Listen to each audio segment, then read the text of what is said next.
Marius, un matelot provençal, avait longtemps navigué sur toutes les mers. Il avait donc 1000 fois constaté combien le métier de marin est pénible. D'autre part, l'infidélité des femmes des bords de mer l'avait empêché de trouver une épouse. Un jour, il prit la décision d'abandonner le métier de marin et de se marier. Après avoir bien réfléchi et roulé dans son esprit 100 projets différents, voici ce qu'il décida.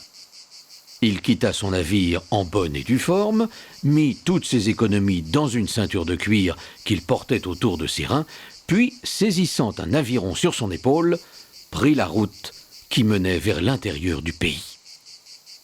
Il avait quitté Toulon depuis quelques jours et avait rapidement perdu la mer de vue. Le premier village où il arriva s'appelait très joliment Colobrières.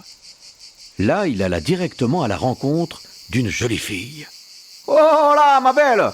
Pourriez-vous me dire si vous connaissez l'objet que je porte sur mon épaule ?» lui demanda-t-il. « Mais c'est un aviron ?»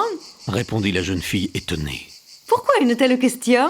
Sans répondre vraiment à la question, il lui dit « Merci, je sais ce que je voulais savoir de vous. » Et il se remit en route. À chaque village qu'il rencontrait dans son voyage vers les montagnes de l'intérieur, Marius posait la même question aux jeunes filles qu'il rencontrait. Et aussitôt qu'il avait entendu la réponse, « C'est un aviron », il disait « merci » et repartait d'un pas délibéré pour s'éloigner encore davantage de la mer. Ainsi, il s'arrêta à Salerne, où sa halte ne dura que quelques heures, puis à Castellane, lieu qu'il trouva fort beau mais qu'il ne fit que traverser. Enfin, il arriva dans un pays éloigné, bien éloigné du bord de mer, Saint-André-les-Alpes. La belle paysanne qu'il croisa avait un air gentil et sincère. Au premier regard, elle lui plut énormément. Il s'approcha d'elle et dit plus timidement qu'aux autres « Mademoiselle, voudriez-vous me dire ce que je porte sur mon épaule ?» La jeune fille que ses parents avaient baptisée Magali regarde l'aviron d'un air étonné, le prend dans ses mains, le soupèse, le tourne dans un sens, puis dans l'autre, reste longtemps sans réponse, réfléchit encore et, enfin, répond au voyageur. « Ma foi, monsieur, je n'en sais rien. Je n'ai jamais rien vu de semblable. Et après y avoir mûrement réfléchi, je m'arrête à la pensée que cela doit être une pelle à four. Vous savez, la pelle dont se sert le boulanger pour enfourner le pain. » À cette réponse, notre ancien matelot ne se sent pas de joie, comme on le comprend. Il était, pensait-il, arrivé enfin dans un pays où les gens ne connaissaient rien à la navigation. Il se dit à lui-même « C'est ici que je me fixerai d'une manière définitive. C'est cette jeune fille que j'épouserai, car elle n'a pas reconnu l'aviron, donc elle n'a jamais vécu en bord de mer. » Marius pensait toujours que toutes celles qui habitent les ports sont des femmes infidèles. Et il avait maintenant la certitude que Magali était une vraie montagnarde, donc une future bonne et fidèle épouse. Il s'arrêta dans ce village, offrit son cœur et sa main à la belle naïve qu'il avait eu le bonheur de rencontrer.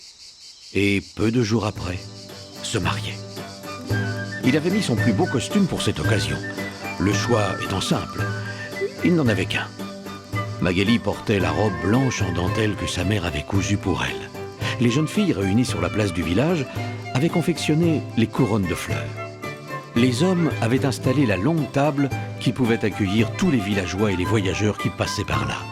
Même les bergers, qui ayant entendu la rumeur, on ne sait comment, descendaient des pâturages ce jour même. Toute la montagne paraissait en fête. Le soleil de Provence exagérait les couleurs et les senteurs du hameau. Les grillons chantaient à tue-tête rythmant les chants et les rires de la joyeuse assemblée. Entraîné par l'ambiance, à peine la cérémonie terminée, et pensant que ces liens étaient désormais indissolubles, notre ancien matelot, tout guilleret, voulut s'amuser aux dépens de la jeune et naïve mariée. Magali, ma toute belle, Lui dit-il avec malice. vous avez bien fait de ne pas savoir ce qu'est un aviron, hein. Car si vous aviez connu quoi que ce soit des choses de la mer, je vous aurais laissé en place. J'aurais continué mon chemin vers un pays plus éloigné encore. La jeune femme, soutenant gentiment son regard, lui répondit en souriant. Marius, vous faites un bien beau mari. Sachez qu'à vous éloigner de la mer, vous retomberez sur un océan. Et je peux vous l'avouer maintenant, je vous avais bien deviné à votre air et à vos paroles la première fois que je vous ai vu, arrivant la ceinture remplie de vos économies, un aviron sur l'épaule. J'ai bien compris que vous vouliez jouer au plus fin avec moi, mon cher époux. Tous les marins sont ainsi. Mais c'est vous qui avez été dupé dans cette affaire. Car il faut que vous sachiez tout d'abord que j'avais depuis longtemps terrible envie de me marier. Les invités, témoins de la conversation, regardaient amuser la figure dépitée de Marius. Magali, oubliant son rôle de femme naïve et timide, reprit de plus belle. Cette envie était si forte que j'avais accueilli à 2 reprises différentes, un peu à la légère, les promesses de mariage de matelots qui passaient comme vous et qui, après avoir abusé de ma bonne foi, m'avaient abandonnée. Toutes les villageoises, sœurs, cousines et amies de Magali hochaient la tête au souvenir de ces mésaventures. Celle-ci continua son histoire à un Marius de plus en plus anéanti. Or, comme il cherchait absolument comme vous une femme naïve et ignorante, que 2 fois ils m'ont quittée parce qu'ils trouvaient que je savais trop faire les choses comme les filles des bords de mer. Je me suis faite à la promesse, un beau jour, de duper à mon tour le premier matelot qui me tomberait sous la main. Et ce matelot, c'est vous, Marius. Toute notre tablée de montagnards éclata d'un rire franc et généreux, laissant la marine entière à sa déconfiture. Magali s'était levée de son banc et marchait d'un pas léger dans le dos des invités. Tous se retournaient pour ne pas la quitter du regard, ne voulant pas perdre une miette de son récit. Voilà pourquoi, mon bon mari, quand vous m'avez questionné, je vous ai dit qu'il me semblait que vous portiez une pelle à enfourner le pain au lieu d'un aviron. Mais ne vous y trompez pas. Maintenant que je suis votre femme et que vous ne pouvez plus m'abandonner, je vous dirai franchement que je sais parfaitement ce que c'est qu'un aviron. Et je sais même beaucoup d'autres choses. Marius, étourdi par la ronde et les paroles de Magali, était incapable de bouger de son siège, ni même de répondre.